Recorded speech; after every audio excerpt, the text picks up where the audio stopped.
किडी टून्स। जादुई दो रास्ते। हेलो दोस्तों, आज मैं जो आपको कहानी सुनाने जा रही हूँ ये कहानी है जादुई दो रास्तों की कहानी। बहुत समय पहले की बात है। रामनगर नाम के एक गांव में दो बहनें अपने माता पिता और दादी के साथ रहा करती थी। बड़ी बेटी का नाम शिविती था और छोटी बहन का नाम शिल्पा था। दोनों बहनें कहने को तो बहनें थीं, मगर दोनों के व्यवहार में बहुत फर्क था। शिविता और शिल्पा दिखने में दोनों ही बहुत सुंदर थीं। दोनों का रंग गोरा, लंबे लंबे बाल थे। शिविता दिखने में सुंदर तो बहुत थी, मगर उसका दूसरों के साथ व्यवहार बहुत बुरा था। वो कभी किसी से भी ठीक से बात नहीं किया करती थी, जिसकी वजह से इसकी किसी के भी साथ इतनी कोई खास नहीं बनती थी और उससे कोई भी ज्यादा बात नहीं किया करता था। जबकि शिल्पा का व्यवहार शिविता के व्यवहार से बिल्कुल विपरीत था। वो बहुत ही अच्छी थी। वो सबके साथ अच्छे से बात किया करती थी और सब उसके व्यवहार की वजह से उसे बहुत पसंद करते थे। शिल्पा और शिविती के माता पिता उनसे बहुत प्यार किया करते थे। एक दिन जब शिविती और शिल्पा के माता पिता शहर से एक फंक्शन अटेंड करने गए हुए थे, तो एक कार एक्सीडेंट में उनकी हत्या हो गई, जिसके बाद से उनकी दादी ने ही उनको संभाला था। रामनगर गांव से कुछ दूरी पर एक बहुत बड़ा जंगल था। लोगों का मानना था कि जो भी उस जंगल में जाता था वो कभी भी वापस लौटकर नहीं आता था। इसी वजह से लोगों ने उस जंगल के रास्ते से आना जाना ही बंद कर दिया था।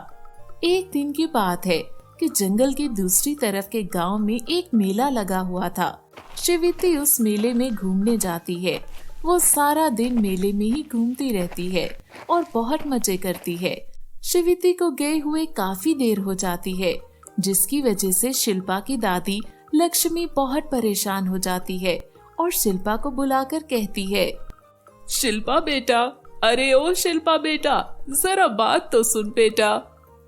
जी दादी जी, क्या कहना है आपने?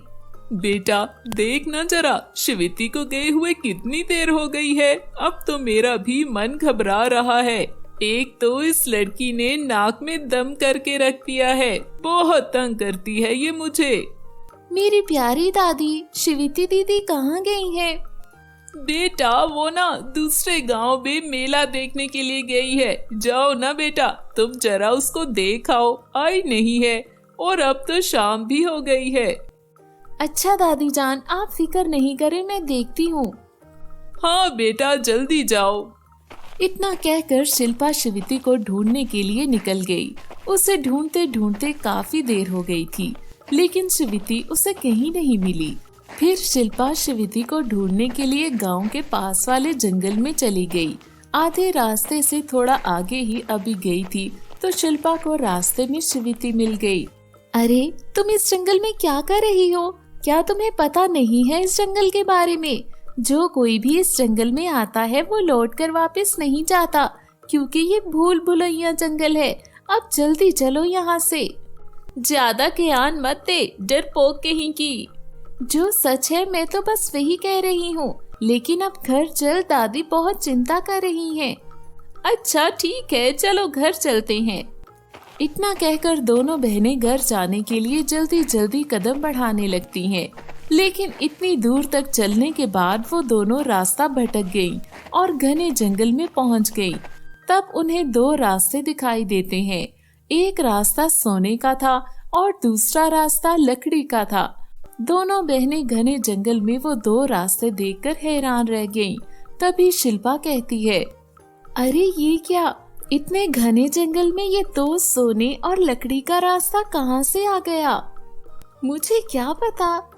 अभी शिल्पा और शिविती दोनों एक दूसरे के साथ ये बातें कर रही थी कि तभी वहाँ पर एक जादूगरनी परख्त हो जाती है और उन दोनों से कहती है, तुम दोनों का मेरे जंगल में स्वागत है। लगता है कि तुम दोनों यहाँ भटक गई हो। जी हाँ, हम रास्ता भटक गई हैं। हमें अपने घर जाना है।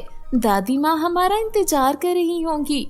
क्या आप हमें जंगल से बाहर जाने का रास्ता बताएंगी ताकि हम अपने घर जा सके? इतना आसान नहीं है इस जंगल से बाहर जाना। तुम दोनों को तो पता ही होगा इस जंगल के बारे में। अगर तुम लोग इस जंगल से बाहर जाना चाहती हो तो तुम्हें इन दोनों में से किसी एक रास्ते से जाना होगा। लेकिन हम किस रास्ते से जाएं? ये जो जादुई सोने का रास्ता है, इस पर जाने से तुम्हें बहुत सारा खजाना मिलेगा। लेकिन इस लकड़ी के रास्ते पर जाने से तुम्हें एक परी मिलेगी जो तुम्हें बहुत सा ज्ञान देगी। अब तुम दोनों की मर्जी है कि तुम दोनों ने किस रास्ते से जाना है। अरे मैं तो जादुई सोने के रास्ते से जाऊंगी। मुझे ज्ञान नहीं चाहिए, मुझे तो बस दौलत चाहिए जिसे पाकर मैं बहुत अमीर हो जाऊंगी और सारी जिंदगी ऐश करूंगी, बस ऐश। मैं ज्ञान वाले रास्ते से जाऊंगी। मेरी माँ कहती है कि ज्ञान ही सब कुछ होता है और ज्ञान से बढ़कर दौलत भी नहीं होती। तो मैं ज्ञान वाला रास्ता यानी लकड़ी के रास्ते से जाऊंगी। इतना कहकर दोनों बहनें अपने अपने रास्ते पर चली जाती हैं। शिल्पा जो कि लकड़ी के रास्ते पर गई थी, उसे वहां पर थोड़ा आगे जाने से एक परी मिलती है। शिल्पा जब परी के पास जाती है तो परी उससे पेट भर कर खाना खिलाती है और उसे बहुत सारी ज्ञान की बातें भी बताती है। और परी शिल्पा से कहती है, शिल्पा, मैं तुम्हें जो भी ज्ञान की बातें बताऊंगी इसे ध्यान से सुनना। ये आगे जाकर तुम्हारे बहुत काम आएंगी क्योंकि तुम बहुत ही अच्छे स्वभाव की हो। इस ज्ञान से तुम बहुत ही अच्छा जीवन गुजारोगी और तुम्हारी हर मनोकामनाएं पूरी होंगी। धन्यवाद परी जी, आपने मेरी इतनी मदद की। आप बहुत ही अच्छी हो।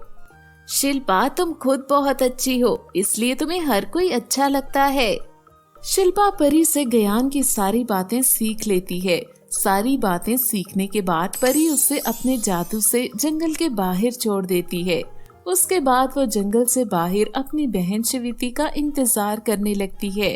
उधर शिविती भी थोड़ी दूर तक चलती है तो आगे उससे एक डरावना सा पेड़ दिखता है, जिसे देखकर पहले तो शिविती डर जाती है। तभी वो पेड़ शिविती से कहता है, कैसी हो लड़की, यकीनन तुम खजाना लेने आई होगी। पेड़ की ये बात सुनकर शिविती कहती है, हाँ मैं खजाना लेने आई हूँ। कहाँ है मेरा खजाना?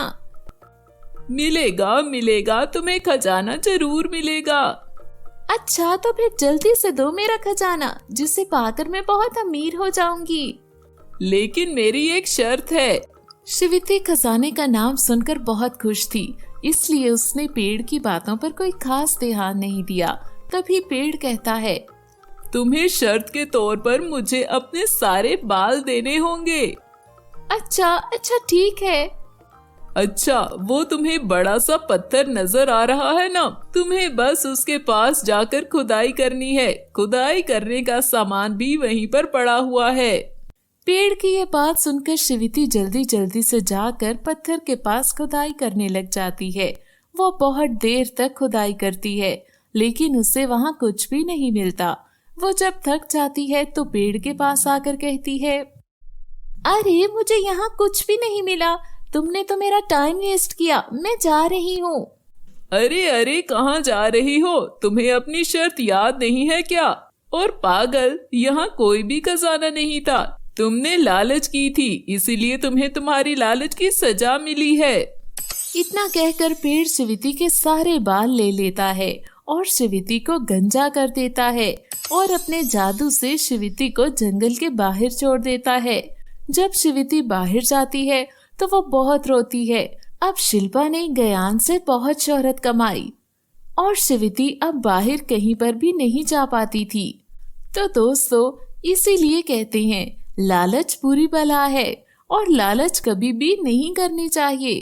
तो दोस्तों, कैसी लगी आपको ये कहानी? अगर पसंद आई है तो वीडियो को लाइक और चैनल को सब्सक्राइब कर लीजिए। मिलते हैं अगली कहानी में। दोस्तों, अगर आपको हमारी वीडियो अच्छी लगी हो तो वीडियो को लाइक करें और आने वाली कहानियों के लिए हमारे चैनल को सब्सक्राइब करें। मिलते हैं अगली वीडियो में, तब तक के लिए बाय बाय, गुड बाय।